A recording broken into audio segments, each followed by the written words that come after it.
இந்த காணொளி பல அரிய சுவையான தகவல்களை கொண்டது.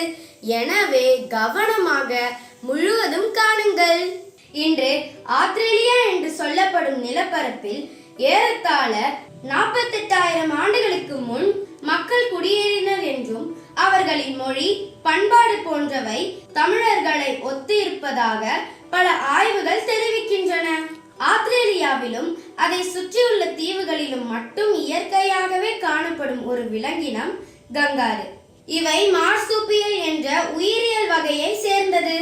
மார்சுபியல் என்ற லத்தீன் சொல் மார்சிபோஸ் என்ற கிரேக்க சொல்லிலிருந்து வந்ததாகவும் இதன் மூலமொழி தெரியவில்லை என்றும் இச்சொல்லின் பொருள் பை மற்றும் பையை உடையது என்றும் சொல்கிறார்கள்.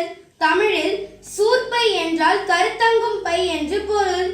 இவ்விலங்குகள் தாயின் வயிற்றுக்குள் இருந்து சிறு புழு போல வெளியே வந்து தாயின் மார்பில் இருக்கும் பையை வந்தடைந்து அந்த பையில் உள்ள முளைகளில் பாலருந்தி உடல் வளர்ச்சி பெற்று பின்பு பையை விட்டு வெளியே வரும். மார்பில் உள்ள சூர்பை, அதாவது மார்பில் உள்ள கருப்பை என்று சொல்லலாம். ஆக இந்த மார்சூர்பை தான் மார்சுபியல் என்று தெரிந்திருக்கலாம் என கருதுகிறேன்.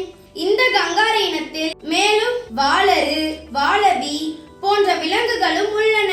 இம்மூன்று விலங்குகளின் பெயர்களுக்கும் மூலம் தெரியவில்லை என்றும் இவை ஆஸ்திரேலிய பழங்குடியினர் வழங்கிய சொற்கள் என்றும் ஆய்வுகள் கூறும் நிலையில் அந்த பழங்குடியினர் நம் முன்னோர்கள் என்ற அடிப்படையில் நான் மேற்கொண்ட ஆய்வில் இப்பெயர்களுக்கான விளக்கம் இதோ.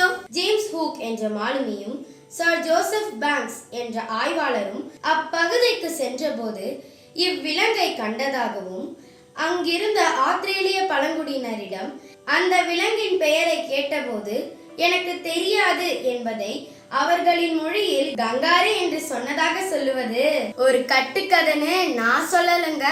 அந்த நாட்டிலேயே அப்படிதான் சொல்றாங்க. அப்போ கங்காருனா என்ன? பழங்குடியினர் மொழியில் அரிய கரிய நிற விலங்கு என்று பொருள் என அதனை ஆய்வு செய்த ஜான் பி ஹெவிலன் என்ற ஆய்வாளர் கூறுகிறார். இது ஒரு விதத்தில் சரி என்றாலும் அந்த விலங்கின் அனைத்து வகைக்கும் இது பொருத்தமல்ல. எப்படி என்று பார்ப்போமா? கங்கு என்றால் எல்லை, ஓரம், சினம், அனல், கரிய நிறம் என்றெல்லாம் பொருள். இதன் அடிப்படையில் ஜான் பி ஹெவிலாண்டின் கருத்து சரிதான்.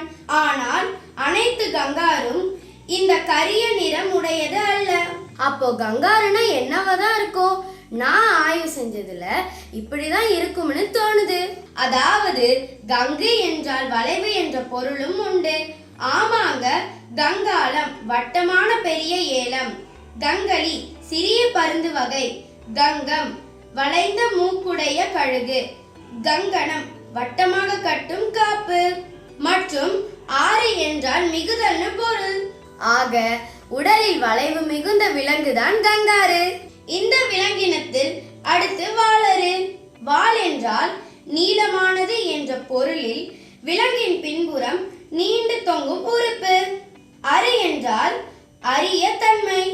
ஆக உருண்டு திரண்ட வாளை கொண்டதுதான் வாளரு. இந்த விலங்கினத்தில் அடுத்து வாளபி. இது இவ்விலங்கினத்திலேயே சிறியது. இதை ஆங்கிலத்தில் பிரஷ் கங்காரு என்று சொல்லுவாங்க. பிரஷ் என்றால் ஸ்மால், லோ என்று ஆங்கிலத்தில் பொருள். தமிழில் வால் என்றால் இளமை என்று பொருள். ஆக இளமை, சிறுமை என்ற கருத்தில் வாளபி என்று சொல் வந்திருக்கலாம். நான் மேற்கண்ட சொற்களுக்கெல்லாம் தமிழ் வழியின் மூலம் கண்டாலும் இதை தமிழாய்ந்த அறிவுலகம்தான் உறுதி செய்ய வேண்டும் என்று கேட்டுக்கொள்கிறேன். நன்றி.